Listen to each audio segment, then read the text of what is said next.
بسم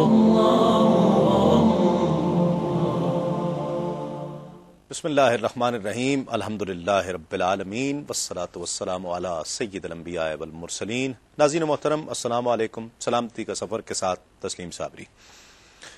ناظرین کرام، یہ پروگرام ہر بدھ کو آپ میرے ساتھ دیکھا کرتے ہیں رات 12 بجے سے 2 بجے تک، خصوصاً یو کے، یورپ اور امریکہ کے ہمارے ناظرین کے لیے یہ پروگرام خصوصی طور پر پیش کیا جاتا ہے، اور پاکستان، ہندوستان، بنگلہ دیش کے ان تمام دوستوں کے لیے تو ہے ہی، اس لیے کہ وہ بھی ہمارے لیے بہت خاص ہیں۔ آج جس موضوع کا ہم نے انتخاب کیا ہے، یہ ایک موضوع نہیں ہے یا ایک سٹنگ میں، ایک پروگرام میں ڈسکس ہونے والا ٹاپک نہیں ہے، بلکہ میں آج یہ چیز اناؤنس کرتے ہوئے بڑا فخر محسوس کر رہا ہوں کہ ایک سیریز کا ہم آج سے آغاز کر رہے ہیں۔ اس پروگرام میں اجتہاد اور اس کے تقاضے، ہر دور کے ساتھ تقاضے بدلتے چلے جاتے ہیں۔ حضرت آدم علیہ السلام سے لے کر حضور نبی پاک صلی اللہ علیہ وآلہ وسلم تک کم و بیش 1,24,000 پیغمبر انسان کی فلاح و بہبود، انہیں صحیح راستہ اور برے راستے کا فہم دینے کے لیے، انسانیت کی فلاح کے لیے تشریف لاتے رہے۔ سرکار دو عالم صلی اللہ علیہ وآلہ وسلم کی آمد کے ساتھ ہی نبوت کا سلسلہ ختم ہو گیا، اور پھر اس کے بعد قرآن سنت کی روشنی میں تمام مسائل کا حل، اور جن جن معاشروں میں، جن جن ادوار میں جو بھی مسائل پیش آتے رہے، قرآن اور سنت سے اس مسائل کا حل تلاش کرنے کے لیے، اخذ کرنے کے لیے کہا گیا۔ کچھ قواعد بنائے گئے، کچھ قانون بنائے گئے، کچھ ضوابط بنائے گئے کہ ان کے تحت ان تمام چیزوں کو، وہ دور کوئی بھی دور ہو، اس لیے کہ کوئی دور ایسا نہیں ہے، کوئی مسئلہ ایسا نہیں ہے کہ جس دور میں جس مسئلے کا حل قرآن مجید، احادیث کریمہ میں موجود نہ ہو۔ یہ تو ہمارا ایمان ہے، یقین ہے۔ لیکن بہت ساری سائنسی ایجادات، سائنس کی ترقیاں بھی 7 سال چلتی رہیں، یہاں تک کہ انسان چاند پر پہنچ گیا، مصنوعی دل رکھے جانے لگے، مصنوعی اعضاء انسان کے جسم میں رکھے جانے لگے۔ اجتہاد کی ضرورت پڑی کہ اب اسلام کیا کہتا ہے۔ وہ تمام امور جو سرکار دو عالم صلی اللہ علیہ وآلہ وسلم کے دور مبارکہ یا صحابہ کرام کے دور مبارکہ میں اس وقت تک نہیں ہوتے تھے، لیکن ان کا ظہور بعد میں ہونے لگا، اور وہ ترقیاں بعد میں ہوئیں، وہ تمام چیزیں، ان سب چیزوں کا سامنے آنا اگلے ادوار میں ہوتا آیا، تو اب اس کے لیے قرآن اور حدیث کیا حکم دیتا ہے۔ یہ یقین ہم پہلے ہی کر چکے ہیں کہ کوئی مسئلہ ایسا نہیں ہے کہ جس کا حل قرآن اور حدیث کے پاس موجود نہ ہو۔ اس یقین کے سائے میں پھر اسلام طے کرتا ہے کہ اس وقت کے تقاضوں کو، اس وقت کے مسائل کو، جو اس عہد کے، اس عصر کے جدید مسائل قرار دیے جائیں، قرآن و حدیث سے قیاس کرتے ہوئے، یا وہ جو قوانین، ضوابط دیے گئے تھے، ان تمام چیزوں کو سامنے رکھتے ہوئے اجتہاد کی ضرورت پیش آتی ہے کہ جس کے تحت آپ یہ جاننے کی کوشش کرتے ہیں کہ یہ جو کام ہو رہا ہے یہ جائز ہے یا ناجائز ہے، حلال ہے یا حرام ہے۔ اس کا فیصلہ پھر کون کرے گا؟ شریعت کے کون سے لوگ کریں گے؟ کیا ہر عالم کرے گا کہ جو کسی مسجد کا امام ہے وہ کرے گا، یا کوئی مفتی کرے گا، اور مفتی ہو تو اس کا کرائٹیریا کیا ہوگا؟ یہ تمام ایسے موضوعات ہیں جس میں بہت سارے موضوعات ہیں، یعنی آپ خون لینا ہی لے سکتے ہیں، ٹرانسپلانٹیشن لے سکتے ہیں، پرائز بانڈ لے سکتے ہیں، آپ فائنینشل، بہت ساری ایسی چیزیں ہیں کہ جس پر آپ انگشت بدنداں ہو جاتے ہیں کہ اب اس مسئلے میں قرآن اور حدیث کیا کہتا ہوگا۔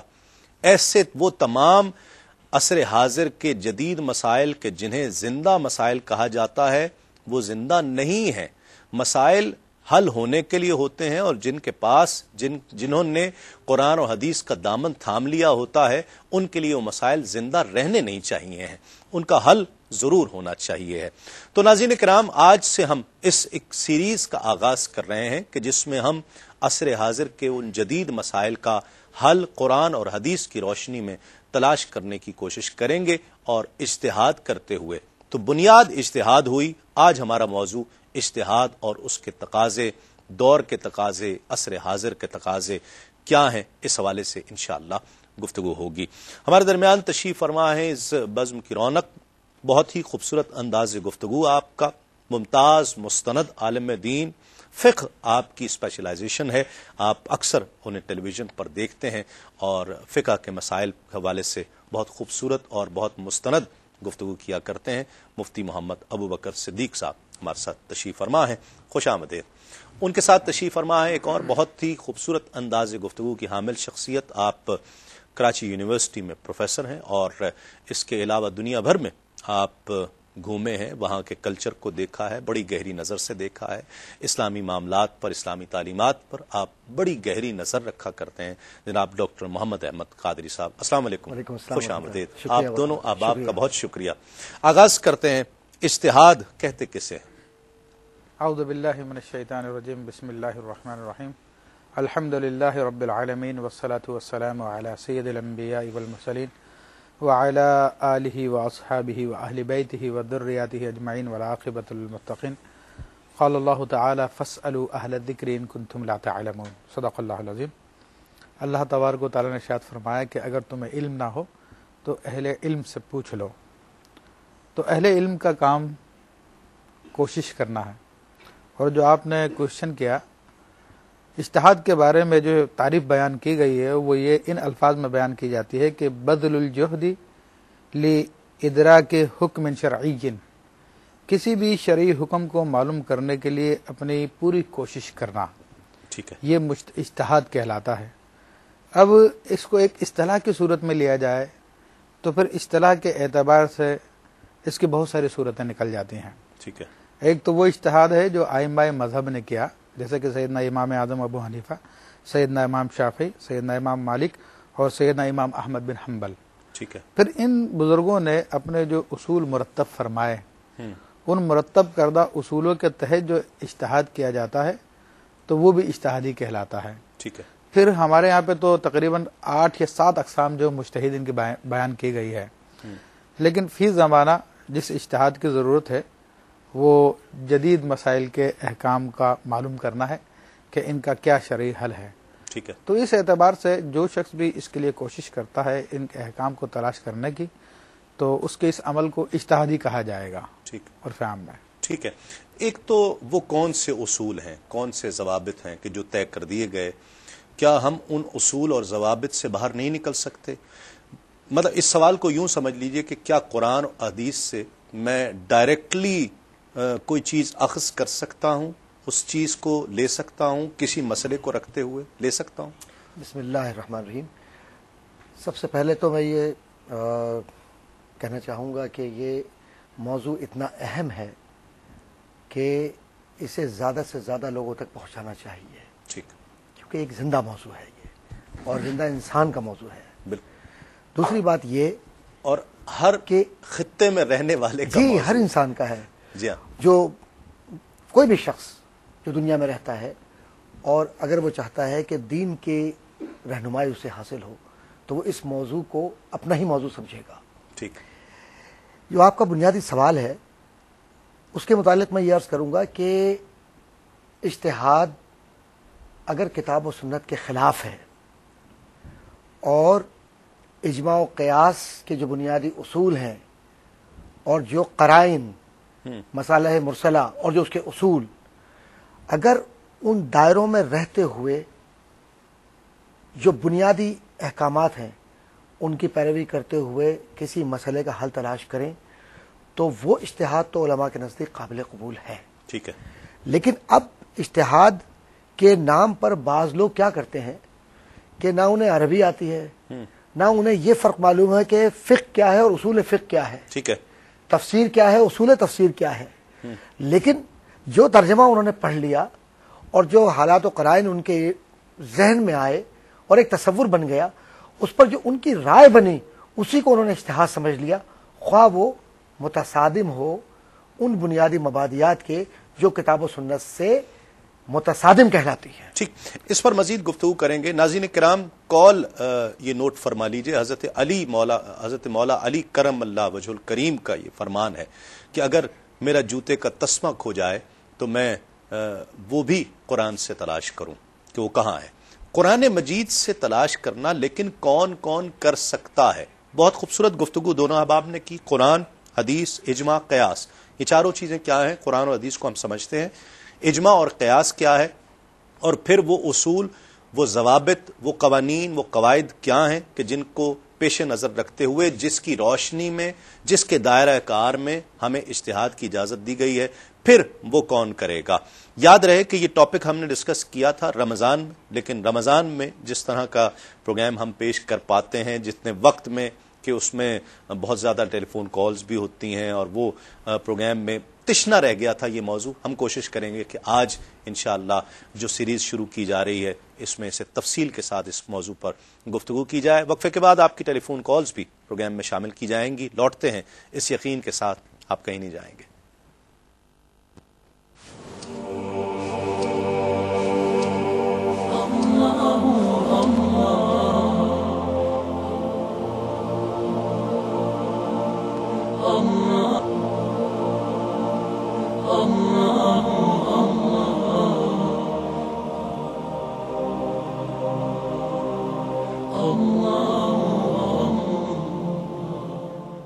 ناظرین خوش آمدید، آپ پروگرام دیکھ رہے ہیں سلامتی کا سفر تسلیم صابری کے ساتھ، اور یہ سلامتی کا سفر جاری رہے گا انشاءاللہ۔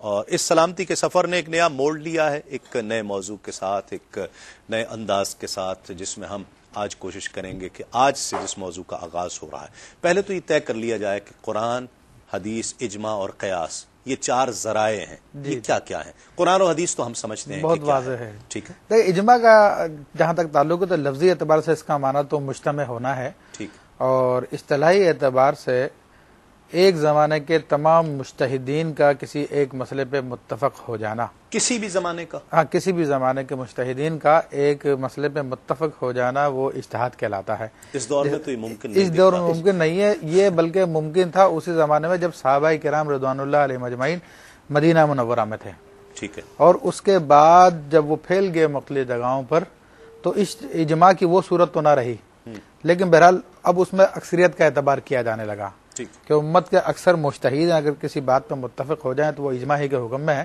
ٹھیک ہے، لیکن بعد میں جب معاملہ آگے بڑھا اور مختلف مجتہدین آئے، کیونکہ ہمارے سامنے تو آج 4 مجتہدین کا نام آتے ہیں جو کہ میں نے ابتدا میں گنوایا، سیدنا امام شافعی، امام مالک، امام احمد بن حنبل، امام ابو حنیفہ، لیکن انہی کے ادوار میں، انہی کے زمانوں میں اور بھی ایسے بڑے بڑے مجتہدین محدثین تھے جنہوں نے باقاعدہ اجتہاد کیا اور ان کے فتووں پہ لوگ عمل بھی کرتے تھے، لیکن بعد میں اللہ تبارک و تعالیٰ کے حکم سے پوری کی پوری امت جو ان 4 افراد میں مجتمع ہو گئی، اور باقی جتنے مجتہدین تھے ان کے احکام جو ہے اللہ تبارک و تعالیٰ کے حکمت سے بھلا دیے گئے۔ اب اس دور میں تو یہ ممکن نہیں ہے کہ سب کا اجماع ہو سکے، جی یہ سب کا اجماع ہونا اس دور میں بہرحال ممکن نہیں، لیکن اکثر کو دیکھا جائے گا اس زمانے میں۔ ٹھیک ہے، اکثر کو دیکھیں گے۔ اجماع کی حیثیت کے حوالے سے میں ایک بات بیان کر دوں کہ اگر امت کا اجماع کسی بات پر ہو جائے تو اس کی اس قدر اہمیت ہے کہ اللہ تبارک و تعالیٰ قرآن مجید فرقان حمید میں ارشاد فرماتا ہے، وَمَن يَبْتَغِي غَيْرَ سَبِيلِ الْمُؤْمِنِينَ، اور جو کوئی بھی مومنین کے علاوہ کوئی دوسرا راستہ اختیار کرے گا، نُوَلِّهِ مَا تَوَلَّى، تو ہم اس کو اسی طرح پھیر دیں گے، وَنُصْلِهِ جَهَنَّمَ سَاءَتْ مَصِيرًا، اور ہم اس کو جہنم میں داخل کر دیں گے، کتنا برا ٹھکانہ ہے۔ تو حضرت مجدد الفسانی رحمۃ اللہ تعالی علیہ نے اس بات کی وضاحت کی، حضرت امام تحتاوی رحمۃ اللہ تعالی نے اس بات کو بیان کیا کہ اس زمانے میں اب اجماع نام ہے 4 مذاہب کے تمام علماء کا کسی بھی ایک مسئلے پہ متفق ہو جانے کا۔ ٹھیک ہے، ٹھیک، کسی ایک حل پر، جی کسی حل پر، اور قیاس ہوا کہ وہ قیاس اندازہ کرنا، قیاس جو ہے اصل میں لفظی معنی تو اندازہ کرنا ہی ہے، ٹھیک، لیکن اس میں قرآن و سنت میں یا اجماع میں کوئی حکم وارد ہوا ہے، اس حکم کو مد نظر رکھتے ہوئے اسی کے مقابل اس کا حکم نکالنا، یہ قیاس کی تعریف میں داخل ہے، لیکن اس کے باقاعدہ اصول ہیں، ان اصولوں کے تحت ایک ایک چیز کو باقاعدہ پرکھا جاتا ہے، پرکھنے کے بعد جو ہے اس کا حکم لگایا جاتا ہے، ورنہ ایسا نہیں کر دیا جاتا۔ میں ایک مثال دے دوں، مثلا دلچسپی کا باعث بھی ہونے کی لوگوں کے لیے، مثلا یہ کہ نبی کریم صلی اللہ تعالی علیہ وسلم کا فرمان ہے کہ نماز میں قہقہہ لگانے سے نماز ٹوٹ جاتی ہے، وضو ٹوٹ جاتا ہے، وضو بھی ٹوٹ جاتا ہے۔ تو اب ظاہری طور پہ تو یہ حکم ہے، لیکن علماء فرماتے ہیں صلاۃ جنازہ میں اگر کوئی قہقہہ لگا کے ہنسے تو نہ وضو ٹوٹے گا، نماز بہرحال ٹوٹ جائے گی، اس کی وضو نہیں ٹوٹے گا۔ ٹھیک ہے، تو اب اس کے اندر بڑی باریکی ہے، یہاں پہ قیاس بتاتا ہمیں کہ اس میں فرق کیا ہے، کہ نبی علیہ الصلوۃ والسلام کا جو حکم ہے وہ صلاۃ مطلق کے لیے ہے، جو کہ رکوع سجود والی نماز ہوتی ہے، لیکن صلاۃ جنازہ رکوع سجود والی نماز نہیں ہے، صلاۃ مطلق نہیں ہے، تو اس لیے اس کا حکم جو اس نماز پہ متعدی نہیں کریں گے ہم، ٹھیک ہے، تو یہ بڑی باریکیاں ان سب کو مد نظر رکھے میں سمجھ گیا. بہت اچھی بات. ایک چیز اسی تناظر میں ایک اور کلیئر کر کے پھر ہم ڈاکٹر صاحب کو بھی اس گفتگو میں شامل کرتے ہیں. کیا اجماع اور قیاس، قرآن حدیث اجماع اور قیاس، قرآن حدیث اور اجماع، یہ تین چیزیں تو واضح نہیں ہیں. مثال کے طور پر میں ایک مسئلہ لیتا ہوں کہ گردہ لگایا جا سکتا ہے یا نہیں، گردے کی ٹرانسپلانٹیشن، میں اسے سمجھنا چاہ رہا ہوں. قرآن میں واضح طور پر موجود نہیں، حدیث میں واضح طور پر موجود نہیں. اجماع ہو نہیں سکتا کہ اس دور میں ممکن نہیں ہے، اور جس دور میں اجماع کا آپ ذکر کر رہے ہیں وہاں یہ چیز ڈسکس نہیں ہوئی ہوگی. رہ گیا قیاس، تو کیا صرف قیاس پر کرنا ہوگا اس کو چیز اس کے مثبت کے یا منفی ہونے میں تلاش کرنے کے لیے؟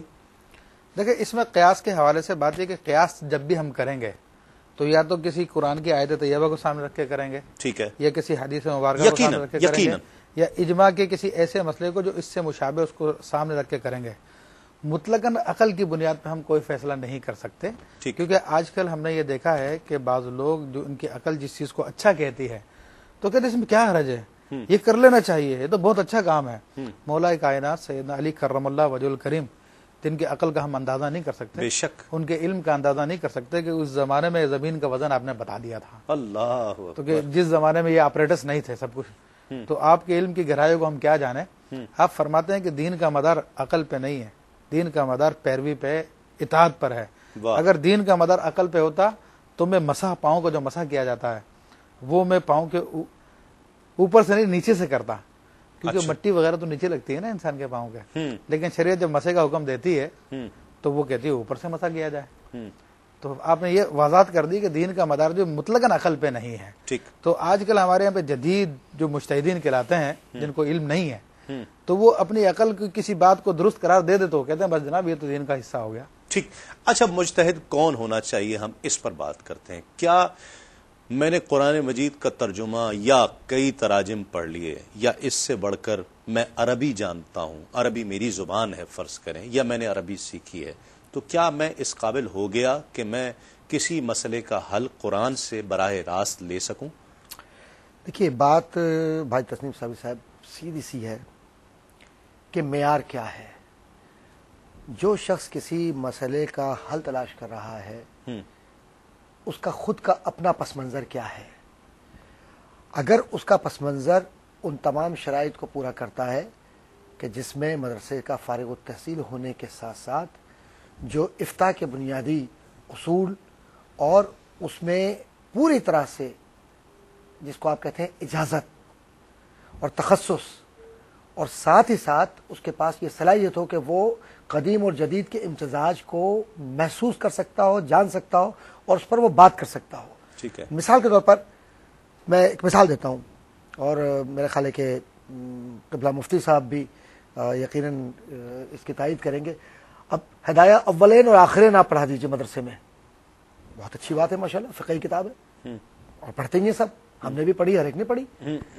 اب مسئلہ ہے کہ صرف ہدایہ اولین اور آخرین آپ نے پڑھ لی، لیکن اب جو آپ نے ٹرانسپلانٹیشن کی بات کی ہے، آپ نے کارنیا گرافٹنگ کی بات کی ہے، یا اور جو دیگر جو چیزیں آتی ہیں، وہ اصطلاحات ہیں اور وہ ایجادات ہیں اور وہ مسائل ہیں جو ہدایہ اولین آخرین میں نہیں ہیں.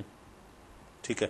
عالمگیری میں کہیں کہیں خال نظر آتا ہے، خازن میں نظر آتا ہے، کہیں کتابوں میں نظر آتا ہے، لیکن اب یکجا کرنا، پھر سمجھنا، اور پھر قیاس کی جو آپ نے بات کہی تھی اس کو آج کے عصری تقاضوں کے مطابق مجتمع کر کے کسی مسئلے کی طرف لے جا کر اس کا حل تلاش کرنا، یہ عام آدمی کے بس کا نہیں ہے.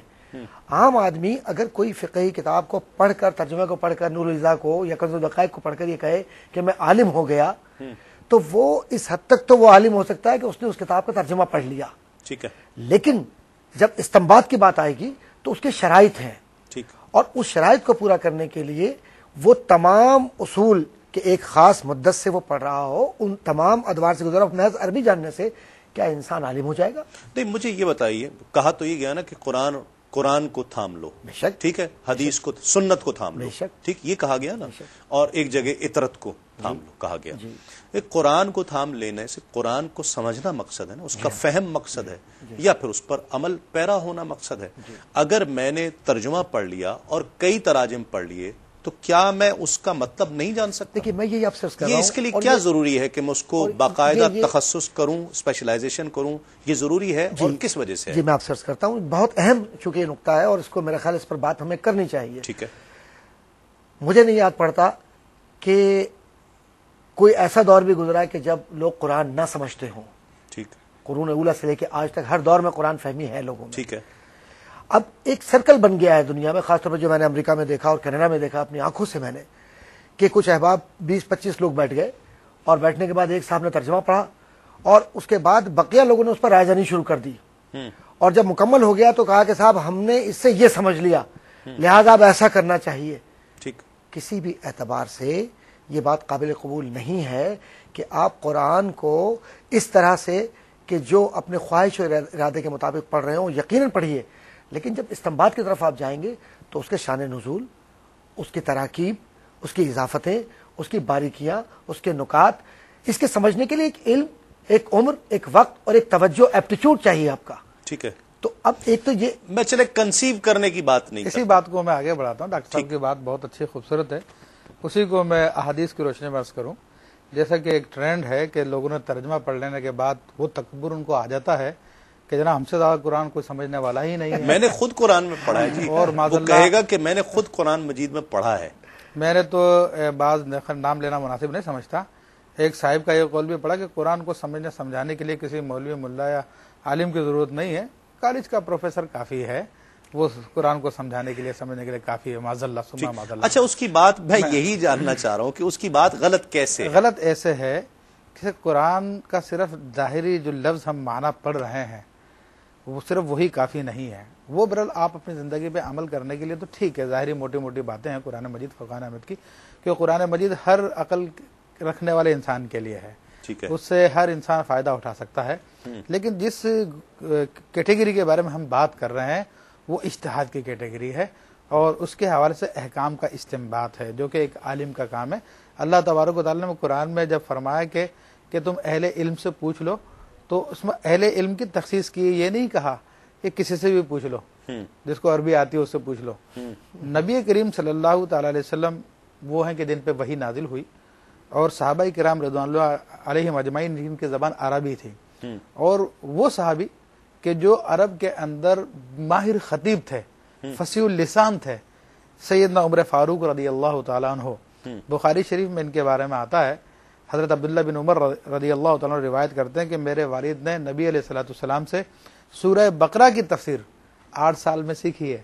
اللہ ان کو جو عربی النسل ہیں، عربی زبان کی فصاحت و بلاغت کے ماہر ہیں، ٹھیک، جن کا خطبہ عرب میں مشہور ہے، ان کو سورہ بقرہ سیکھنے میں 8 سال لگتے ہیں، اور خود اپنے بارے میں فرماتے ہیں میں نے 12 سال میں نبی علیہ الصلوۃ والسلام سے سورہ بقرہ کی تفسیر سیکھی ہے۔ یعنی اس کا مطلب ہے کہ صرف اردو پڑھ کر اور سیکھنے والے تو بہت پیچھے رہ گئے۔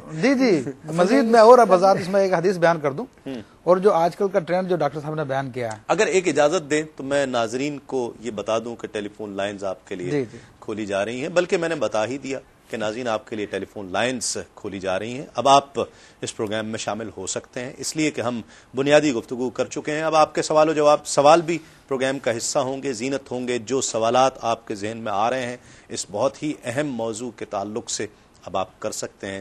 یہ پلیٹ فارم آپ کے لیے ہے، آپ کا پروگرام ہے، آپ اس میں شامل ہو سکتے ہیں۔ فون اٹھائیے، نمبر ٹیلی ویژن اسکرین پر ہے، ڈائل کیجیے اور اس پروگرام میں شامل ہو جائیے۔ جی مفتی صاحب، جیسے ڈاکٹر صاحب نے ذکر کی، یہ بات یہ صرف عام لوگوں کا کینیڈا اور امریکہ تک مخصوص نہیں ہے، بلکہ ہمارے یہاں پہ میڈیا جو ہے اس کو پیش کر رہا ہے۔ کسی اداکار کو، کسی گلوکار کو بٹھا دیتے ہیں اور اس کے بعد وہ قرآن کی آیت کا ترجمہ پڑھتے ہیں اور اس کے بعد وہ رائے زنی کرتے ہیں۔ تو نبی کریم صلی اللہ تعالی علیہ وآلہ وسلم کے جن کے ذریعے ہم تک یہ قرآن پہنچا ہے، آپ علیہ الصلوۃ والسلام کی صحیح حدیث ہے، آپ علیہ الصلوۃ والسلام ارشاد فرماتے ہیں من قال فی القرآن برائیہ فقد اخطأ ان اصابہ، کہ جو شخص قرآن میں اپنی رائے سے کچھ کہے تحقیق اس نے گناہ کیا، اگرچہ کہ اس کے بعد صحیح ہو۔ اللہ اکبر۔ اب غور کر لیجیے، الفاظ پہ غور کر لیجیے کہ اگر صحیح بھی ہیں تو بھی اس نے گناہ کیا۔ اور ایک روایت میں آتا ہے من افتى بغیر علم لعنته ملائکۃ السماء والارض، جو بغیر علم کے فتویٰ دے اس پر آسمان اور زمین کے فرشتے لعنت کرتے ہیں۔ تو ان لوگوں کا حال ملاحظہ کر لیجئے کہ جو لوگ ترجمے پڑھ کر لوگوں کے اوپر جو ہے عقیدے بیان کرنے چلے ہیں، لوگوں کو جو ہے اب فقہ سکھانے چلے ہیں اور دین سکھانے چلے ہیں. اور یہ کیسے ہو سکتا ہے؟ ناظرین، وقفہ ہے اذان کا، اور اذان کے وقفے کے بعد ایک مرتبہ پھر لوٹتے ہیں اس یقین کے ساتھ آپ کہیں نہیں جائیں گے.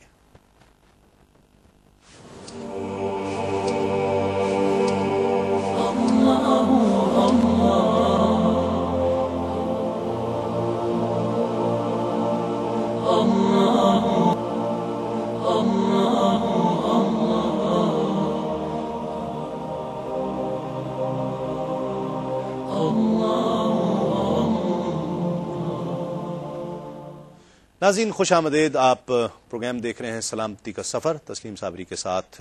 ڈاکٹر صاحب، مسئلہ کس نہج پر پہنچ جائے کہ اب اجتہاد کی ضرورت محسوس کی جائے گی؟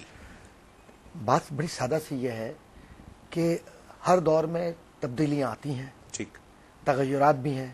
انسان جس درجہ ترقی کرتا ہے اتنے ہی اس کے مسائل کی نوعیت بھی بدلتی جاتی ہے. ٹھیک.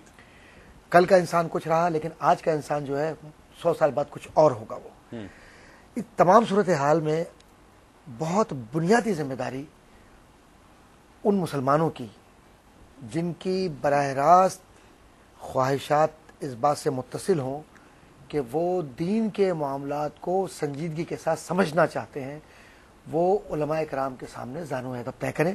ٹھیک. دوسری بات یہ ہے کہ جو علماء آج علماء ہیں وہ بھی انسان ہی ہیں. ٹھیک. جو ماضی کے علماء کرام گزرے ہیں وہ بھی انسان ہی تھے. فرق صرف اتنا یہ کہ ایک عام انسان دین پر توجہ نہیں دیتا سیکھنے کے لیے، اور جب سیکھنے کے عمل کا وہ حصہ بن جائے اور سیکھ لے تو کوئی پابندی نہیں ہے اس پر کہ وہ عصری مسائل پر بات نہ کرے. ٹھیک. لیکن کچھ شرائط تو ہوتے ہیں نا. دیکھیے میں بڑی سادہ سی بات یہ کہتا ہوں، ہم نے LLB کی ڈگری یہاں سے کی پاکستان سے.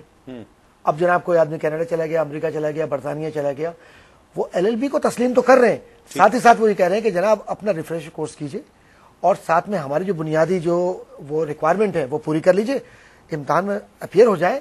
آپ کے لا پہ ہم شک نہیں کر رہے کہ آپ نے ڈگری نہیں لی، LLB کی ہے، لیکن یہ ہے کہ یہاں کے قوانین کو جاننے کے لیے. تو اب ایسے ہی جب ایک پروفیشنل ڈگری آپ لینے کے لیے آپ اتنی محنت کرتے ہیں تو جو آخرت کا سودا ہے اور جو زمین پر اگر ایک مسئلہ آپ نے کسی کو اپنی خواہش اور ارادے کے مطابق یا تفسیر بالرائے کے ذریعے، یہ تفسیر بالرائے بہت زیادہ ہو گئی آج کل کہ اپنی خواہش کے مطابق تفسیر کر دی آپ نے، جیسے کہ مفتی صاحب نے فرمایا اور بڑی خوبصورت دلائل دی ہے مفتی صاحب نے کہ اگر آپ نے اپنی رائے کے مطابق کوئی بات کہہ دی اور وہ بات غلط ہے اور اس پر لوگ عمل کرتے رہے تو ایسی احادیث موجود ہیں اور ایسی اسناد موجود ہیں کہ جس میں کہا گیا ہے اور وعید ہے کہ ایسے شخص کے لیے عذاب دائمی ہے.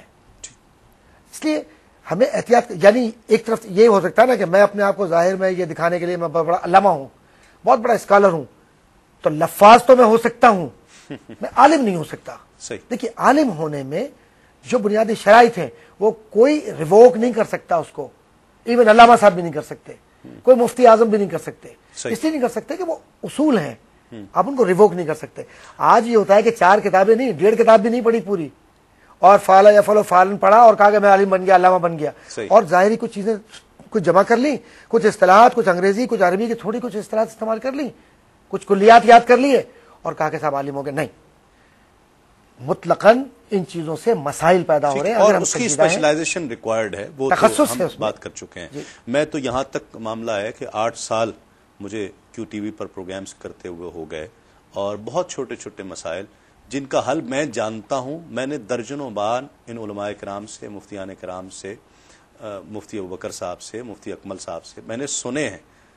مجھے اچھی طرح یاد ہے کہ ہاں اس مسئلے کے حل کا یہ مسئلے کا حل یہ بتایا گیا تھا. اس کے باوجود میں جرت نہیں کر سکتا اگر کوئی مجھ سے پوچھے کہ بھائی میں کوئی عالم تو نہیں ہوں، آپ عالم سے پوچھیں، گو کہ اس کا جواب میں جانتا ہوں، لیکن میں کوٹ کرنے سے بھی ہیزیٹیٹ کرتا ہوں کہ نہیں، یہ میں اس قابل نہیں ہوں کہ میں یہ ڈیزائن. یہ آپ کا سنجیدہ رویہ ہے، یہ آپ کا سنجیدہ رویہ ہے. ناظرین مسئلہ یہ ہے کہ لیکن اس پر اللہ اور اس کے رسول کا بڑا کرم ہے کہ جو یہ کم از کم جاننے کی کوشش کرتا ہے کہ میں یہ کام کرنے جا رہا ہوں، دین اس حوالے سے کیا کہتا ہے، شریعت اس حوالے سے کیا کہتی ہے، میں جاب چینج کرنے جا رہا ہوں، میں ظہر کی نماز میں ایسے کسی ماحول میں پڑھتا ہوں کہ میں جہاں ظہر کی نماز نہیں پڑھ سکتا تو میں ظہر کی نماز کو ادا کیسے کر سکتا ہوں؟ کیا میں اسے بعد میں آ کے پڑھ سکتا ہوں یا وہیں وقت نکالنا پڑے گا؟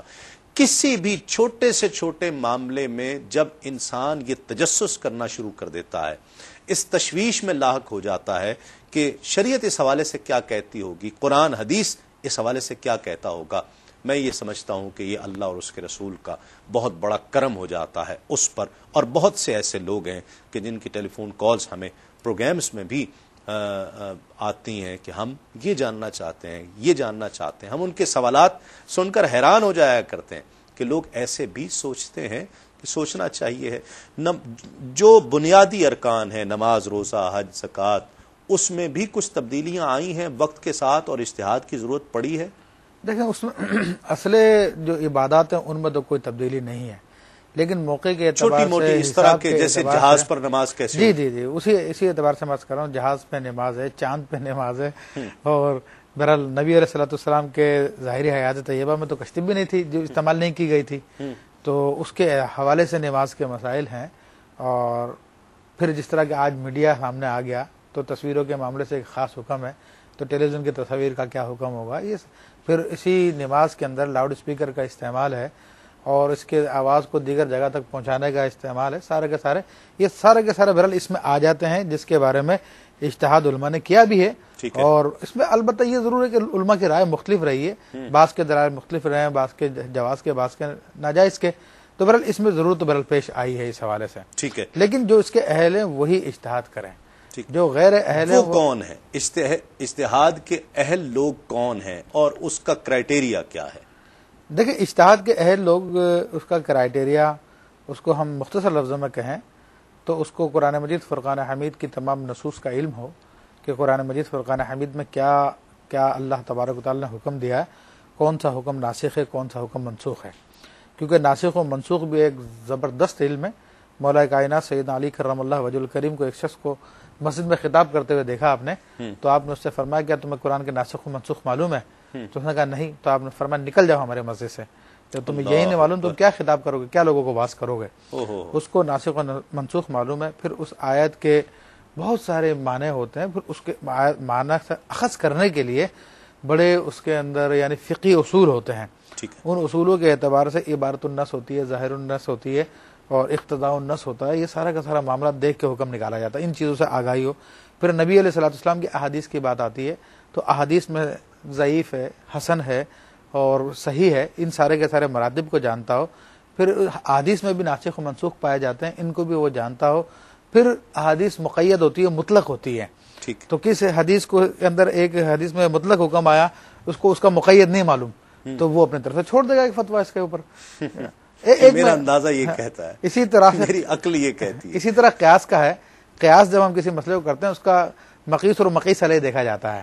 تو اب مقیس اور مقیس علیہ دیکھا جانے کے لیے ایک میں موجودہ ایک مجتہد کی مثال دیتا ہوں آپ کو. اگر اجازت دے تو میں ایک ٹیلی فون کال. جی بالکل. السلام علیکم. ہیلو، السلام علیکم تسلیم انکل. وعلیکم السلام. تسلیم انکل میں کنول نواز بات کر رہی ہوں راول پنڈی سے. کیسے ہیں آپ؟ اللہ کا شکر ہے، آپ ٹھیک ہیں؟ الحمدللہ. تسلیم انکل سب سے پہلے تو آپ کی گیسٹ کو بہت بہت السلام علیکم. وعلیکم السلام. آج ماشاءاللہ سے بہت ہی انٹرسٹنگ ٹاپک، آپ اتنے عرصے بعد لائیو آئے اور بہت ہی انٹرسٹنگ ٹاپک لے کر آئے. میں آپ کے اتنے عرصے بعد نہیں، میں تو 1 مہینے کے بعد آیا ہوں. جی ہمارے لیے نا یہ بہت بڑا عرصہ ہے. چلیں یہ تو آپ لوگوں کا پیار ہے، ہماری جو چھوٹی بہنیں ہیں یہ تو آپ کا پیار ہے بیٹا. بس تسلیم انکل آپ کا رتبہ ایسا نا کہ بس ہم آپ سے عقیدت بہت کرتے ہیں. تسلیم انکل میں نے آپ سے نا 2 کوشچن مفتی صاحب سے کرنے ہیں. ایک تو آپ کے ٹاپک سے ریلیٹڈ ہوگا اور سیکنڈلی آپ سمجھ لیں کہ تھوڑا ریلیٹڈ ہے اور تھوڑا نہیں بھی ہے. فرسٹ تو یہ کہ تسلیم انکل میں نے دنیاوی پڑھے لکھے ایک شخص کو بڑی بے باکانہ انداز سے اس ٹاپک پہ کمنٹ کرتے ہوئے سنا کہ بھئی میں تو کہتا ہوں میں مروں تو میں اپنی چیزیں کس لیے لے کے جاؤں، میں تو اپنی آنکھ بھی ڈونیٹ کروں گا، اپنا گردے بھی ڈونیٹ کروں گا، اپنی ہر چیز ڈونیٹ کر دوں گا کہ کسی کا تو بھلا ہو. ہم نے دنیا میں تو کسی کا بھلا نہیں کیا، مرتے دم تک بھلا کر لے. تو مجھے ابھی بتائیں اس کا یہ ایسا کہنا کیسا. اور سیکنڈ مجھے آج کل بڑا ٹرینڈ ہوا ہے ایکسٹینشنز لگوانے کا نا لڑکیوں میں. تو یہ اس کی میں نے ہسٹری تھوڑی نوٹ کی کہ کیا، تو اس سے پتہ چلا کہ چائنیز لڑکیوں کے بال ہوتے ہیں بالکل، کیونکہ ان کے اسٹریٹ بال ہوتے ہیں نا، تو ہر ایک نے نا ابھی ایکسٹینشن لگوانے شروع کر دی ہیں، اور وہ چائنیز لڑکے اپنے بال اس طرح دیتی ہیں اسٹریٹ بالکل بال، اور پھر ہمارے ہاں لوگ وہ لگواتے ہیں. تو کیا یہ لگوانا درست کیا کہتے ہیں اسے، ایکسٹینشن؟ جی جی، یہ بہت زیادہ آج کل گنجے لوگوں نے بھی نا ایکسٹینشن کرتے ہیں یا ویسے لگاتے ہیں؟ اچھا کیسے کرتے ہیں وہ، مطلب بالوں میں بال جوڑ دیتے ہیں یا کیا کرتے ہیں؟ نہیں تسلیم انکل، جس طرح نا وگ ہوتی ہے نا، وگ تو آرٹیفیشل ہوتی ہے نا، ایکسٹینشن ریئل بال ہوتا ہے، ریئل چائنیز. اچھا ہیئر ٹرانسپلانٹیشن وہ تو مشہور ہے. نہیں ٹرانسپلانٹیشن نہیں extension. I'm talking about extensions. There's a lot of difference between transplantation and extension. Peaches جو لگاتے ہیں. ہاں جی، لمبے لمبے بال ہوتے ہیں، اس اوپر کلپس لگے ہوتے ہیں اور اندر کی طرف سے لگاتے ہیں تاکہ پتہ نہ چلے کہ اصلی ہے یا نکلی، اور ہوتے بھی. ہاں ایک جو یہ معاملہ ہے نا کہ کسی کو پتہ نہ چلے ہم نے کیا کیا ہوا ہے. جی یہ بھی لبرٹی ہے ہمیں. ہاں جی، یہ آپ مجھے بتائیں کہ درست ہے کہ نہیں. اور پہلے سوال کا جواب مجھے ضرور دیں کہ علماء کرام کا جب فتویٰ ہے کہ ٹرانسپلانٹیشن جائز نہیں ہے، تو پھر بھی لوگ اپنی ویوز دیتے ہیں اس طرح بے باکانہ انداز میں. تو بہت حیران ہوں. نہیں اس پر تو ابھی بحث ہونی ہے نا، ابھی یہ تو آج ٹاپک نہیں ہے کہ ٹرانسپلانٹیشن جائز ہے یا نہیں ہے، یہ تو ابھی اس پر تو بات نہیں ہوئی ہے. چلے ٹھیک ہے، ہم دیکھتے ہیں مفتی صاحب کو. ہاں یہ تو مفتی صاحب کی رائے جانیں گے، یہ تو اب ہم ان سے پوچھیں گے کہ جائز ہے یا نہیں ہے. میں اور آپ تو نہیں کہہ سکتے کہ جائز ہے یا نہیں. ٹھیک ہے نا.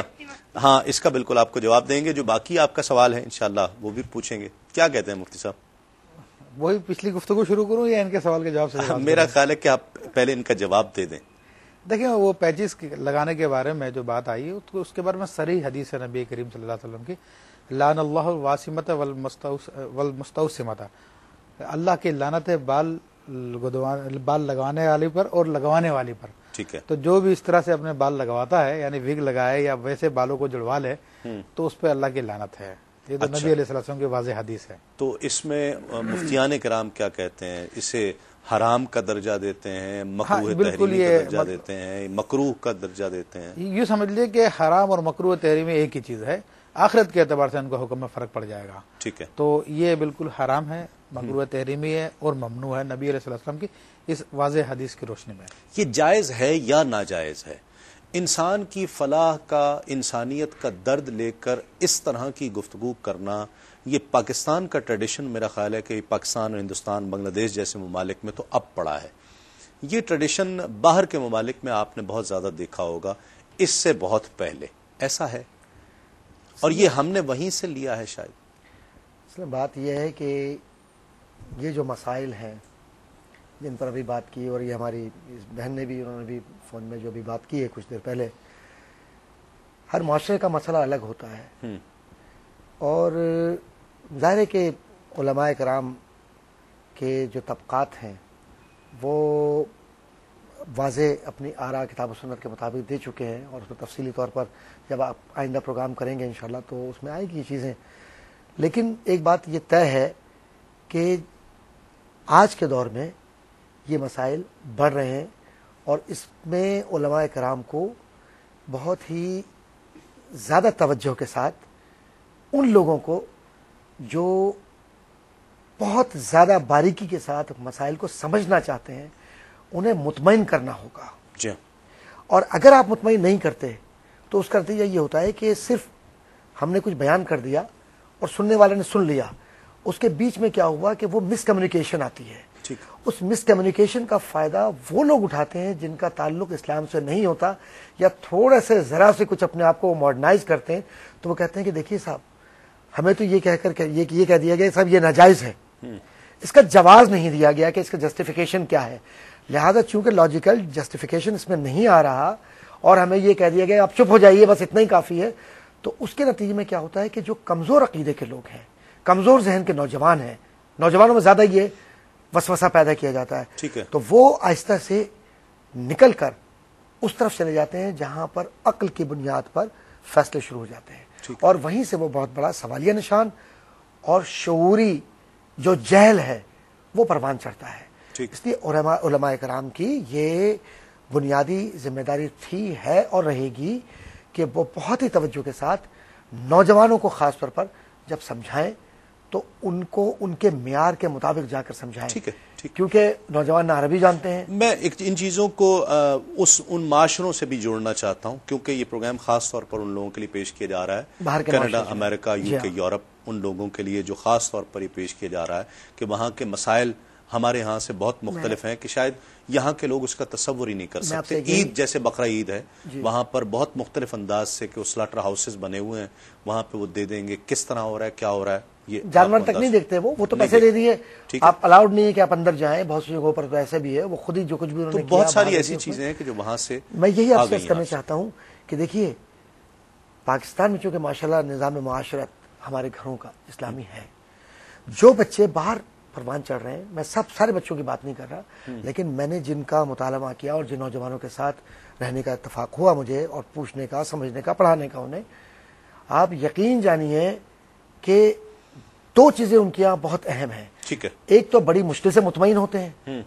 اور دوسرا یہ کہ اگر آپ نے انہیں روکنے کی کوشش کی کہ صاحب یہ کہہ دیا گیا بس اس پر آپ عمل کیجیے، وہ کسی بھی چیز کی جسٹیفیکیشن چاہتے ہیں. ہاں جسٹیفیکیشن، تو جسٹیفیکیشن وہ بغاوت کی طرف چلے جاتے ہیں. یہی تو میں کہہ رہا ہوں. آج کے ٹاپک کا ناظرین مقصد ہی یہی ہے کہ قرآن، حدیث، اجماع، قیاس یہ آپ کو جسٹیفیکیشن ہی تو دے رہا ہے بے شک کہ یہ اس وجہ سے ایسا ہے. شفیق الرحمان صاحب ہمارے ساتھ کراچی سے ٹیلی فون لائن پر ہیں. السلام علیکم. السلام علیکم تسلیم بھائی. وعلیکم السلام. جی شفیق صاحب.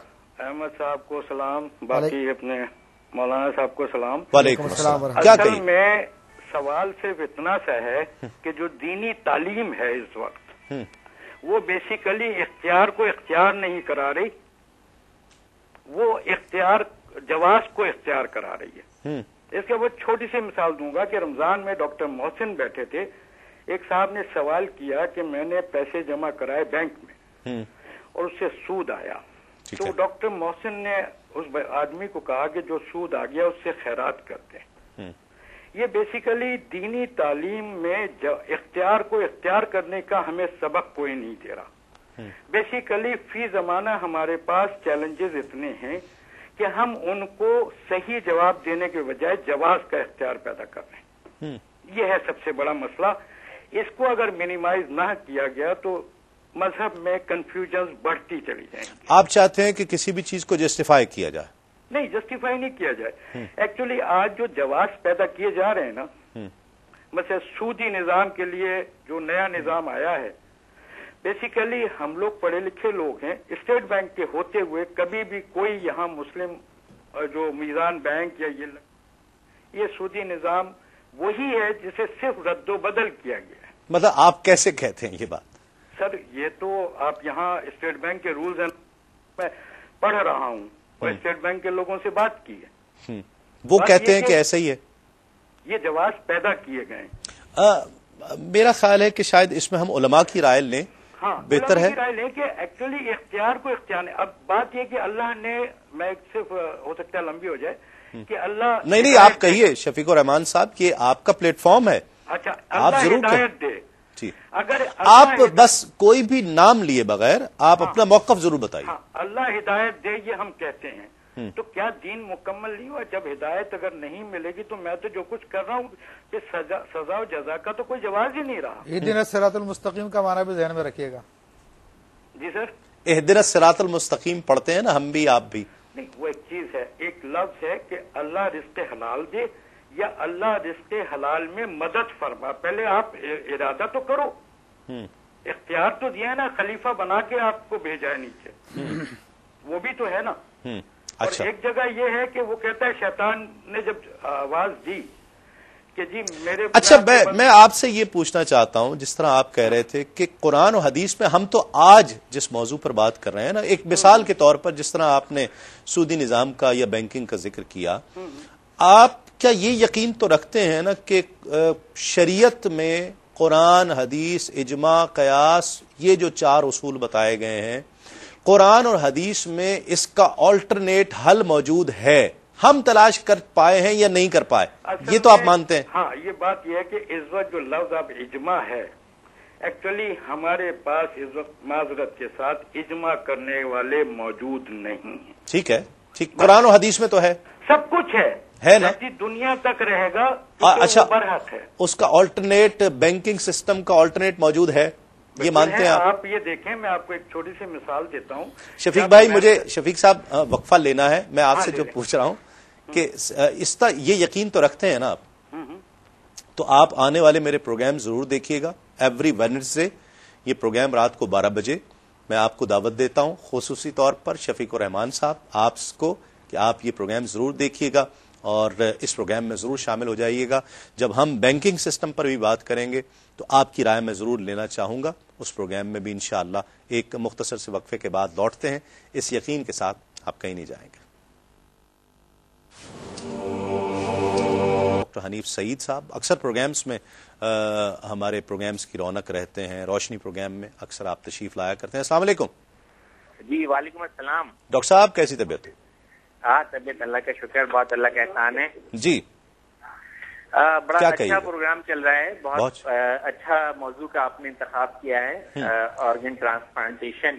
یہ تو آج آغاز ہے. اصل میں ایک کالر ہماری بہن آ گئی اور اس نے اتفاق سے اس کی مثال دینے کے لیے ہیئر ٹرانسپلانٹیشن کا ذکر کر دیا. ہم اگلے پروگرامز میں انشاءاللہ ہیئر ٹرانسپلانٹیشن کی بھی. میں آپ کو بتاؤں کہ میں اس پروگرام میں مدعو تھا، لیکن جب میں نے موضوع سنا کہ آرگن ٹرانسپلانٹیشن تو میں نے کہا نہیں، میرے ٹاپک سے تھوڑا سا ہٹ کر ہے، کیونکہ ہیئر ٹرانسپلانٹ جو ہے وہ ایک ڈفرینٹ چیز ہے اور جو آرگن ٹرانسپلانٹیشن ہے وہ ایک ڈفرینٹ چیز ہے. تو وہ اس کی تھوڑی سی وضاحت مولانا صاحب سے بھی چاہوں گا اور جو سننے والے ناظرین ہیں ان تک بھی یہ میسج پہنچانا چاہوں گا مولانا صاحب کی طرف سے.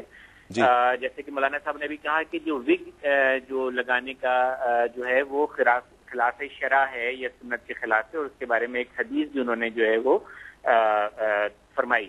تو لیکن میرا سوال یہ ہے کہ جو ہم ہیئر ٹرانسپلانٹ کرتے ہیں یا جو لوگ ہیئر ٹرانسپلانٹ کرواتے ہیں جن کے بال جو ہیں وہ قدرتی طور پہ گر جاتے ہیں اور پھر وہ اپنے ہی بال، انہی جو پیچھے ان کے بال موجود ہوتے ہیں، ان گھنے بالوں میں سے تھوڑے سے بال نکلوا کے اور وہ اگلے سر کے اگلے حصے میں ان کو لگا لیتے ہیں، اور وہ جو ان کی پرسنالٹی جو ڈیمیج ہو چکی بھی ہوتی ہے بال گرنے کی وجہ سے، وہ ان بالوں کے لگانے سے ریکور ہو جاتی ہے. یعنی آپ کا کہنے کا مقصد یہ ہے کہ پچھلے حصے میں سے نکال کر اگلے حصے میں لگا لیا، اگلے حصے میں اسی سر میں سے بال اپنے اوریجنل اس کے سر میں سے نکال سر میں سے سر میں ہی لگا دیے جاتے ہیں. تو اس کے بارے میں مولانا صاحب کی جو شرعی رائے ہے وہ میں ضرور جاننا چاہوں گا، تاکہ جو لوگ یہ کروا رہے ہیں اور جو لوگ وہ کر رہے ہیں وہ مطلب یہ کہ مطمئن ہوں.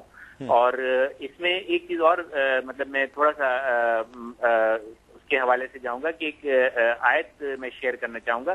لقد خلقنا الانسان فی احسن تقویم، اللہ تعالیٰ نے فرمایا، ترجمہ مولانا صاحب اس کا بیان فرمائیں گے کہ ہم نے انسان کو ایک بہتر شکل میں تخلیق کیا، بہترین شکل میں تخلیق کیا. اور ایک اور جگہ فرمایا ان اللہ جمیل محب الجمال، اللہ تعالیٰ خوبصورت ہیں اور خوبصورتی کو پسند فرماتے ہیں. کہیں میں ترجمے میں غلطی کر رہا ہوں تو میں اس کے لیے آپ سے معذرت چاہوں گا، اس کی میری بھی اصلاح آپ کر دیجیے گا. تو ان آیات کی روشنی میں اس عمل کی شرعی حیثیت کو واضح کریں تاکہ سننے والوں کو بھی اچھا لگے اور ہم بھی جو ہے تو وہ تسلی بخش جواب حاصل کر سکیں. ٹھیک ہے، بالکل. ڈاکٹر صاحب ایک تو بہت شکریہ، آپ اس پروگرام کو اتنی دلچسپی سے دیکھ رہے تھے اور آپ نے فوراً رسپونڈ کیا. کیا کہتے ہیں؟ دیکھیں، انہوں نے 2 آیتوں کا حوالہ دیا، میں براہ راست جواب نہیں دے رہا، وہی کہ خود استدلال کرنا کہ جب اللہ تعالیٰ نے انسان کو ایسا تقویم میں خلق کر دیا ہے تو آپ کو پھر کہاں سے ضرورت ہوئی اس کی خوبصورتی میں مزید اضافہ کرے؟ اللہ نے تو اس کو خوبصورتی بنایا، تو آپ کو کیسے ضرورت ہو گئی کہ آپ اس میں اور جناب 4 چاند لگا دیں؟ آپ تو نہیں لگا سکتے. اچھا نہیں، حسن کا لفظ سپرلیٹو ڈگری ہوتا ہے، ٹھیک ہے، اللہ نے اس کو آلریڈی بہت حسین بنایا ہے، تو اب آپ کا اس میں عمل دخل کرنا غلط ہے. ٹھیک ہے، میں سوال کا جواب بعد میں دوں گا، لیکن میں ایک انہوں نے جو قرآن کی آیتوں سے استدلال کرنے کی کوشش کی ہے وہ ترجمہ پڑھ کے استدلال کرنا. پھر یہ کہ ان اللہ جمیل یحب الجمال، تو اب لوگوں کو یہ پتا نہیں ہے کہ جمال اور زینت میں کیا فرق ہے. ٹھیک ہے، جمال نام ہے اپنے جسم پر کوئی بری چیز پیدا ہوئی اس کو دور کر دینے کا، یہ جمال ہے. ہاں، یہ جمال ہے. ٹھیک ہے. اور زینت نام ہے اپنے جسم پر کسی چیز کے اضافہ کرنے کا. اچھا، یہ بنیادی فرق. ہاں، یہ فرق بتا رہا ہوں میں. تو اب انہوں نے زینت والی بات کے حدیث وہ پڑھی ہے جو جمال والی ہے. ٹھیک. تو اس لیے ہر شخص کے لیے جائز نہیں ہے کہ اپنے طور پہ حدیث کی وہ تشریح کرے اور قرآن کی آیتیں پیش کرے. جہاں تک نفس مسئلہ کا تعلق ہے، ڈاکٹر صاحب نے جو پوچھا ہے اس کا جواب جواز ہے. وہ جواز ہاں، وہ جواز ہے. اس کے اوپر میں دلیل بیان کر دیتا ہوں، کیونکہ ایک بات آئی ہے تو تنبیہ کرنا بھی ضروری تھا. حضرت امام ابو یوسف امام اعظم رحمۃ اللہ علیہ کا ایک مسئلہ بیان کیا گیا، عالمگیری میں موجود ہے، دیگر کتب میں بھی ہے، کہ دانت کسی کا گر جائے تو امام اعظم اور امام محمد فرماتے ہیں اسی دانت کو یوز کرنا بھی اس کے لیے جائز نہیں ہے. لا یجوز للانسان ان ينتفع بجزئه، آدمی کے لیے جائز نہیں کہ وہ اپنے ہی جز سے فائدہ اٹھائے. لیکن امام ابو یوسف رحمۃ اللہ علیہ فرماتے ہیں جائز ہے، اس میں کراہت کوئی نہیں ہے. ٹھیک ہے. اور پھر امام ابو یوسف رحمۃ اللہ علیہ کی بات کے اعتبار سے ہی فتویٰ دیا جائے گا، اس وقت زمانے کے اندر رائج بھی ہے معاملہ. اور پھر نبی کریم صلی اللہ علیہ وسلم کے ہم احادیث کو دیکھتے ہیں تو نبی کریم صلی اللہ علیہ وسلم سے یہ بات ثابت ہے کہ بعض ایک جنگ میں حضرت ابو سفیان ایک صحابی ہیں، ان کی آنکھ نکل گئی تھی تو اٹھا کے اپنے ہاتھ میں لے آئے تھے نبی علیہ الصلوۃ والسلام کی خدمت میں. حضرت قتادہ، ہاں، تو قتادہ رضی اللہ عنہ کے بارے میں بھی آتا ہے. تو انہوں نے تو پھر نبی علیہ الصلوۃ والسلام ان کی آنکھ اٹھا کے ان کے حلقے میں لگا دی. تو یہ حدیث سے ثابت ہے مسئلہ. تو اسی طرح اگر جسم کے سر پہ بال کم ہو گئے تو سری کے بال لے کر سر پہ لگا رہے ہیں تو وہ اسی پہ قیاس بنتا ہے. اچھا، یہ واحد جائز طریقہ ہے جی جی ہیئر ٹرانسپلانٹیشن؟ جی ہاں، اس کے علاوہ نہیں. ٹھیک، مطلب اگر کسی کے پاس اتنے پیسے نہیں ہیں کہ وہ ٹرانسپلانٹیشن کرا لے اور شادی قریب ہو، کیا کرے بیچارہ وہ؟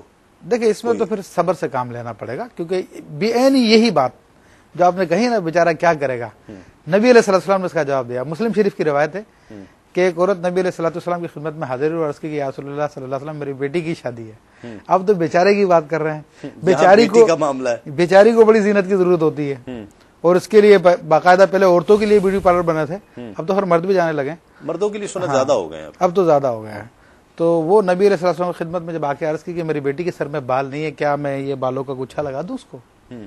تو نبی علیہ الصلوۃ والسلام نے منع فرما دیا کہ نہیں. ٹھیک، وہ وگ کے جی جی جی اس میں آتی ہے. جی جی ٹھیک. کچھ علماء جو ہمارا ٹاپک ہے آج کا، ہم اس پر ناظرین کرام بہت تفصیل سے گفتگو کریں گے. ہیئر ٹرانسپلانٹیشن پر بھی جتنے دوسرے میڈیکل مسائل ہیں، پرائز بانڈ ہے، جتنے فائنینشیل ایشوز ہیں، اس پر انشاءاللہ بہت تفصیل سے. لیکن آج کا پروگرام سمجھ لیجئے کہ ان تمام ٹاپکس کے لیے بنیاد فراہم کر رہا ہے کہ وہ اجتہاد کیا ہے، اور اجتہاد کا تقاضا، اس دور کا تقاضا اگر اجتہاد ہے تو بہت سے لوگ اس کا انکار کیوں کرتے ہیں. بہت سے لوگ قیاس کے منکر ہیں کہ قیاس کی کوئی اجازت نہیں ہے دین میں. کیا کہتے ہیں؟ بات یہ ہے کہ دیکھیے، منکر اگر ہے تو وہ اس کی وجہ وہ بتائیں گے کہ وہ ان کا معاملہ ہے. ہمارے تو سیدھی سی بات یہ ہے کہ جب اصول الفقہ اربعۃ کہا کہ فقہ کے جو اصول فقہ کے جو ہے نا، جو بنیادی جو ہیں وہ مسائل میں یا ادراک کے لیے 4 اصول ہیں اور وہی ہمارے سامنے ہیں جو علماء کرام کا ایک طریقہ کار ہے. اور پھر قیاس ظاہر ہے کہ ایک ایسا اہم. اچھا، پہلے یہ پوچھ لوں کہ قرآن، حدیث، اجماع، قیاس، یہ 4 اصول ہیں، یہ کون کہتا؟ یہ کس نے کہا؟ تمام علماء کرام کی مکمل طور پر اس میں اجتماعی رائے ہے. اور جتنی بھی کتب آج کی تاریخ تک درس نظامی اور اس سے پہلے کی بھی جو کتب ہیں ان میں یہ ساری جواز موجود ہیں. یہ اصول ضوابط موجود ہیں؟ جی موجود ہیں. اس کو علماء صاحب موجود ہیں، یہ اس کی تشریح بھی کر سکتے ہیں. میں خالد اس کا مفتی صاحب، ڈاکٹر صاحب کی بات کو آگے بڑھا دوں. جی بالکل، یہ بالکل درست بات ہے اور یہ ڈاکٹر صاحب نے درست فرمایا کہ 1400 سال سے یہ سلسلہ چلا آ رہا. اور یہ چاروں کے چاروں اصول نبی کریم صلی اللہ علیہ وسلم کی تعلیمات سے ماخوذ ہیں. جیسے قرآن تو قرآن ہے، حدیث حدیث ہے. ٹھیک ہے. اجماع کی بات میں قرآن کی آیت سے پہلے حوالہ دے چکا ہوں کہ اللہ تبارک و تعالی نے اجماع کو برقرار رکھا اور اس سے انکار کرنے والے کو اللہ تبارک و تعالی نے جہنم کی وعید سنائی. ٹھیک ہے. جہاں تک قیاس کی بات ہے تو یہ کسی بھی دور کے اجماع کی جی جی جی جی جی ٹھیک ہے. کیونکہ نبی علیہ السلام، پھر اس کے اوپر دلیل بھی حدیث سے بھی ہے، لا تجتمع امتی علی الضلالۃ، میری امت گمراہی پہ جمع نہیں ہوگی. ٹھیک. لیکن یہ تو میں جس کا ذکر کر رہا ہوں کہ اجماع اس دور کا، جی جی دیکھیں، گویا مثال کے طور پر گردے کی ٹرانسپلانٹیشن اس دور کا مسئلہ ہے تو کیا اس دور کے علماء سب اس پر اتفاق کرتے ہیں؟ ایک بات اس میں کروں اگر مفتی صاحب اجازت یا ٹیلی ویژن اس دور کا مسئلہ ہے تو کیا اس دور کے تمام علماء اس پر اتفاق کرتے ہیں؟ جی جی جی اگر تمام علماء اس بات پہ اتفاق کرتے ہیں تو وہ اجماع میں ہے، یا اکثریت علماء کی اس پہ اتفاق کرے تو وہ اجماع ہی کے حکم میں داخل ہے. اکثر جی جی ٹھیک، وہ اجماع کے حکم. جی اختلاف رائے جہاں تک بات یہ ہے چونکہ بات بار بار الجھ رہی ہے تو اس کو تھوڑا سا سلجھا لیں. میں جو چیز رہ جاتی ہے الجھی بھی میں چاہتا ہوں، میں نمائندہ ہوں سر. میں نہیں، آپ کا انداز بڑا اچھا ہے. یوں کر لیتے ہیں اس کو کہ آج کے دور میں کیا ہم جو مسائل ہیں ان کو کتاب و سنت اجماع و قیاس کی روشنی میں حل کر سکتے ہیں، اور اگر کر سکتے ہیں تو اس کے اصول و ضوابط کیا ہوں گے؟ ٹھیک ہے. آپ بار بار چونکہ ٹرانسپلانٹیشن کی بات کر رہے ہیں، بار بار ہم کبھی کچھ اور حوالے دے رہے ہیں، تو ہم یوں دیکھتے ہیں، میں مثال کے طور پر دے رہا ہوں. آپ سے فرما دیا، لیکن آپ بہت بنیادی بات کہہ رہے ہیں، اس کی وضاحت کی ضرورت ہے. معاملہ یہ ہے کہ جتنے مسائل ہیں زندہ لوگوں کے ہیں نا، ٹھیک، اور زندہ معاشروں میں زندہ لوگوں کے مسائل مختلف ہو سکتے ہیں. مثال کے طور پر پاکستان کا رہنے والا جو شخص ہے، اگر وہ کسی فقہی مسئلے کو آج کے دور میں اس طرح دیکھ رہا ہے تو ضروری نہیں کہ وہ یورپ کا بیٹھا ہوا شخص وہ بھی اس مسئلے کو اسی نگاہ سے دیکھ رہا ہو. بڑا فرق ہے. اب جو لوگ قیاس کو، بات چونکہ وہاں سے شروع ہوئی تھی، قیاس کو نہیں مانتے، وہ معاملہ تو بالکل الگ ہے. لیکن کیا قیاس کی اہمیت کو نظر انداز کیا جا سکتا ہے؟ کیونکہ قیاس بیسک آپ کے وہیکل ہے، وہ چیزوں کو ٹرانسفارم کر رہا ہے، وہ ایک ذریعہ ہے، وہ ادلہ اربع میں سے یا 4 دلائل میں سے ایک قوی دلیل ہے، گو کہ وہ چوتھی دلیل ہے، آخری دلیل ہے، آخری حصہ ہے. لیکن اس کی اہمیت کو آپ اس لیے نہیں ختم کر سکتے کہ وہ آپ کو کتاب و سنت اور اجماع کی طرف لے جاتا ہے. اچھا، اب کسی دور میں بھی 100% اجماع علماء کرام کا کسی بات پر نہیں رہا، ٹھیک نہیں رہا. خود حضرت امام اعظم ابو حنیفہ رحمۃ اللہ تعالی علیہ کے دونوں شاگرد امام محمد، امام یوسف اختلاف کر رہے ہیں، اختلاف اور ہم رہا، ان کی رائے کو لے رہے ہیں. ٹھیک ہے نا. اچھا، اختلاف رہا، لیکن اس کا مقصد یہ نہیں ہوا کہ وہ ایک دوسرے کو رد کرتے ہوئے خدا نخواستہ وہ کوئی ایسے دلائل دے رہے ہوں جس سے ان کے علم پر کوئی زک پڑ رہی ہو. ٹھیک ہے. ہمارے یہاں مسئلہ یہ ہو رہا ہے کہ اجماع کی طرف جانے سے زیادہ ہم اپنی خواہشات کی طرف چلے جاتے ہیں، اور اس میں الجھتے الجھتے ہم اس درجہ الجھ جاتے ہیں کہ جو علماء کرام جو کام کر رہے ہیں اس کا رد کرنا شروع کر دیتے ہیں لوگ. ٹھیک، یہ رویہ غلط ہے. اچھا، اب جو قیاس بذات خود، چونکہ قیاس بہت اہم ہے، اجماع و قیاس، اجماع 100% امت اسلامیہ میں اجماع کیسے ہو؟ ٹھیک ہے. ہر علاقے کا مسئلہ مختلف ہے. ہاں، جن علاقوں کے لوگ علماء کرام رہنے والے ہیں، وہ علاقے کے لوگ اپنے حوالوں سے اگر اجماع کی طرف جاتے ہیں، مثال طور پر ہیوسٹن کا رہنے والا، ظاہر ہے کہ جو شخص چاند دیکھ رہا ہے یا رویت ہلال کی طرف جا رہا ہے، کیا وہ نیو یارک کے رہنے والے کی طرف رجوع کرے گا کہ وہاں پر جو ٹائم ڈفرنس ہے کہیں 3 گھنٹے کا ہے، کہیں 4 گھنٹے کا ہے، کہیں 2 گھنٹے کا ہے، تو اس میں کیا طریقہ کار ہوگا؟ تو علماء نے یہ وہاں طے کیا کہ وہاں اجتماعی طور پر وہ بیٹھتے ہیں اور اپنے اپنے علاقوں کے لیے یا اسٹیٹس کے لیے وہ فیصلے کرتے ہیں. ٹھیک ہے. وہ اجماع ہی ہے. ٹھیک. لیکن اگر آپ یہ کہیں کہ جب ہیوسٹن کے علماء کے فیصلے کو پاکستان میں نافذ کر دیا جائے، یا پاکستان کے علماء کا یا سعودی عرب کے علماء کا فیصلہ پوری دنیا میں نافذ کر دیا جائے، یہ تو ممکن نہیں ہے. ٹھیک ہے. بعض لوگ اس خواہش کا اظہار تو کرتے ہیں، لیکن خواہش ایون یو کے یورپ میں کچھ دن، ایام ایسے، بلکہ کچھ ماہ ایسے آتے ہیں کہ جب عشاء کا وقت داخل ہی نہیں ہوتا، جی، مغرب کا وقت رہتا ہے، اور وہیں سے پھر سورج جو ہے وہ طلوع ہو جاتا ہے، فجر کا وقت ہو جاتا ہے. تو وہاں پر ایک قیاس، لیکن میں نے مختلف لوگوں کو مختلف اوقات میں نماز پڑھتے ہوئے دیکھا. قیاس کے حوالے سے بات چل رہی تھی. قیاس کے منکر، دیکھ، قیاس کے منکر کے لیے یہ شخص ایسا ہے جس نے احادیث نبی کریم صلی اللہ علیہ وسلم میں نظر نہیں کی، ورنہ ہم نبی کریم صلی اللہ تعالی وسلم کی احادیث پہ دیکھتے ہیں تو باقاعدہ عملی طور پہ بھی اس کی مثالیں موجود ہیں، اور باقاعدہ تقریری طور پہ سنت سے بھی ثابت ہے. جیسے کہ حضرت معاذ ابن جبل رضی اللہ تعالیٰ عنہ کو نبی کریم صلی اللہ علیہ وسلم نے یمن کی طرف حاکم بنا کر بھیجا، تو بہت سیاستہ کی حدیث ہے، بخاری مسلم میں موجود ہے. تو آپ علیہ الصلوۃ والسلام نے ارشاد فرمایا کہ معاذ تم فیصلہ کس طرح کرو گے؟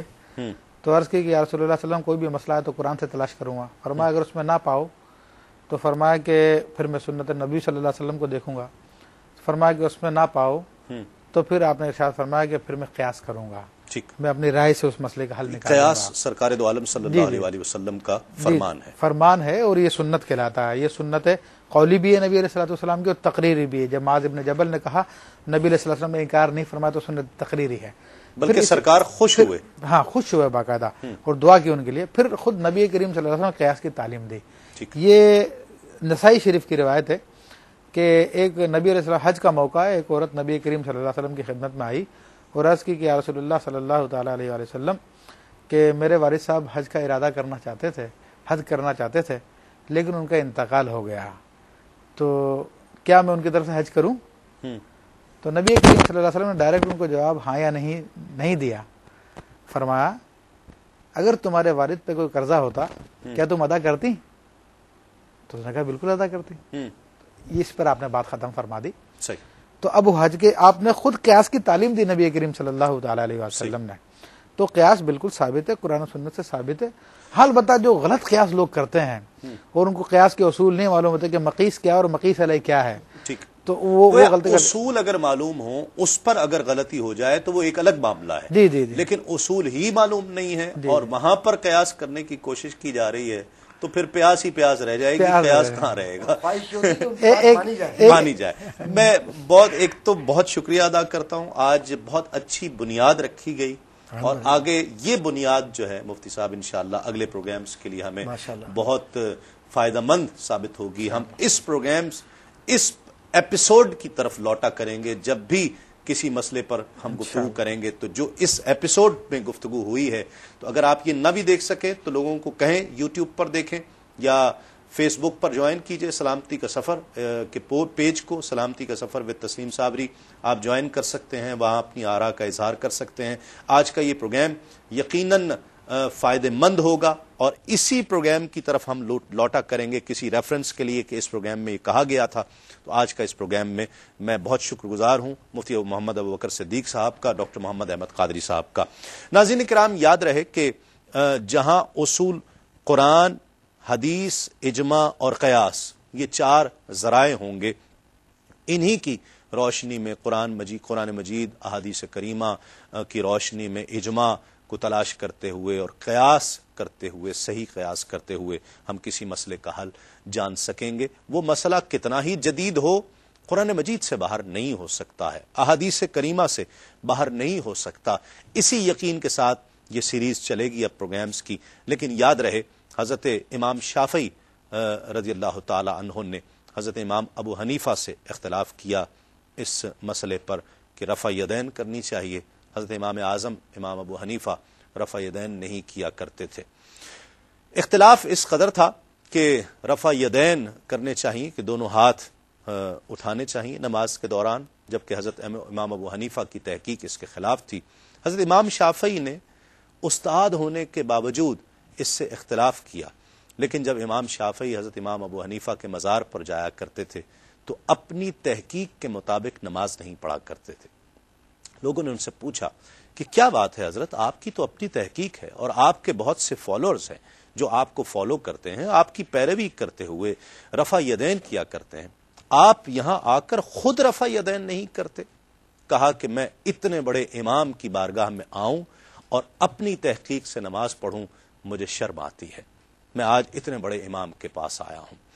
علم کا اختلاف کسی بھی موضوع پر ہو, کسی جزوی موضوع پر, تو وہ رحمت کا باعث ہوتا ہے, برکت کا باعث ہوتا ہے. کہا گیا کہ جب علماء میں کسی بات پر اختلاف ہو جائے تو یہ برکت کا باعث ہے, یہ اسے برا نہ جانا جائے, اسے برا نہ سمجھا جائے. لیکن ہمارے ہاں یہ کیا رویہ ہو گیا کیو ٹی وی سے کہ اس پروگرام سے میں یہ پیغام دینا چاہتا ہوں کہ کوشش کیجئے کہ جو ایک دوسرے پر فتویٰ بازی ہے اس کو بند ہونا چاہیے ہے, اس روایت کو ختم ہونا چاہیے ہے. ایک دوسرے کا احترام, پیشنس ہونی چاہیے ہے, ایک دوسرے کو سننے کا جذبہ ہونا چاہیے ہے. ہم ایک دوسرے کو برداشت کریں, ایک پیشنس اپنے اندر پیدا کرنے کی بہت زیادہ ضرورت ہے. اختلاف ہو سکتا ہے, اختلاف کا حق ہے. شفیق الرحمان صاحب تشریف لائے, ڈاکٹر حنیف صاحب تشریف لائے, انہوں نے 1-2 چیزوں میں اختلاف کیا, ہم نے اسے بہت حق دیا, پورا حق دیا اور آئندہ بھی دیں گے. آپ اگر کسی چیز سے اختلاف کرنا چاہتے ہیں ضرور آئیے, یہ پروگرام آپ کے لیے ہے, آپ کا ہے, لیکن ایک دوسرے کے احترام کے ساتھ یہ بہت زیادہ ضروری ہے. جس چیز کی مسلمانوں میں پوری دنیا میں سب سے زیادہ کمی ہے اور جس کی سب سے اشد ضرورت ہے وہ ایک دوسرے کا احترام ہے. ایک دوسرے کو مسلمان جاننا ہے, ایک دوسرے کو مسلمان جانتے ہوئے ان کا احترام کرنا ہے, ایک دوسرے کو سننے کا جذبہ پیدا کرنا ہے. سیدھا کافر کہہ دینا یہ ایک مسلمان کا کام نہیں ہے. یہ علماء کا کام ہوا کرتا ہے کہ وہ علماء کسی نظریے پر, کسی عقیدے پر, کسی کام پر وہ کفر کا فتویٰ لگاتے ہیں. یہ عام انسان کا, میرے جیسے, آپ جیسے لوگوں کا یہ کام نہیں ہے. ہمیں ایک دوسرے کا احترام کرنا چاہیے. اگلے پروگرام میں انشاءاللہ ٹرانسپلانٹیشن، جتنے میڈیکل کے پروگرام جو مسائل ہیں، بلڈ ڈونیشن، یہ سب آپریشنز ہو گئے، ڈرپ کا لگنا، یہ سب چیزیں انشاءاللہ شامل ہوں گی، پوسٹ مارٹم بھی شامل ہوگا. تو یہ موضوع ابھی تو شروع ہوا ہے، انشاءاللہ سلامتی کا سفر جاری رہے گا. اپنے میزبان تسلیم احمد صابری کو اجازت دیجیے. تسلیمات.